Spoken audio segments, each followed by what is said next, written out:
Hello বন্ধুরা, সবাই কেমন আছো? সবাইকে মহাশিবরাত্রির শুভেচ্ছা। যদিও ভিডিওটা শিবরাত্রির অনেক পরে পোস্ট করা হবে, তারপরেও শুভেচ্ছা নিতে সমস্যা কি, তাই না? আর আমাদের ঘরে যেহেতু এত সুন্দর শিব আর মা কালী আছে, তাই আমি আসলে এসব পূজা পার্বণের ভিডিও শেয়ার না করে পারিও না, তাই না? আর করা উচিত, ঠিক না? আমার 25 জন সাবস্ক্রাইবার, সবাই হ্যাঁ বলো জোরে। হ্যাঁ, তো আজকে হচ্ছে মহাশিবরাত্রি, তো আমরা মন্দিরে গিয়ে পুজো করে আসছি আর এখন বাসায় এসে এখন জল ঢাললাম।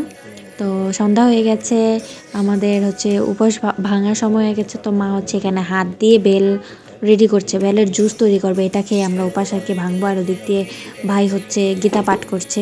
তো সন্ধ্যার পূজা হবে আর কি এখন। তো এই আর আমি হচ্ছে গিয়ে ভিডিও করছি সবার। কি করবো আর, কোনো কাজ নেই আজকে। হচ্ছে তো তারপরে তোমরা কি জানো যে শিবরাত্রি কেন করা হয়? এই দিনে নাকি শিব আর পার্বতীর বিয়ে হয়েছিল। তো মেনলি এটা তাদের বিবাহ বার্ষিকীর দিন। তো এই দিন আর কি সবাই শিবরাত্রি পালন করে তাদের ভালো একটা পার্টনার পাওয়ার জন্য। এটাই তো শুনি আর কি। তো আবার একটা কাহিনীও আছে কিভাবে আমাদের পৃথিবীতে আর কি শিবরাত্রির ব্রত চালু হয়েছিল। তো সেই কাহিনী তো তোমরা জানো।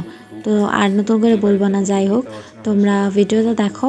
আর ভালো লাগলে লাইক কমেন্ট শেয়ার করো। আর কী কী টাইপের ভিডিও দেখতে চাও অবশ্যই জানিও। আর আমাদের পুজো করা শেষ হয়ে গেছে। পুজো শেষে আমরা জুসও খেয়ে ফেলেছি, এই দেখো জুস কত সুন্দর লাগছে, একদম হোমমেড হ্যান্ডমেড জুস খেয়ে ফেলেছি। তো পূজা টুজা শেষ, এখন হচ্ছে সব শেষে শিব ঠাকুরকে একটু হিন্টস দিয়ে দিলাম যে কেমন দরকার। তো বিদায়।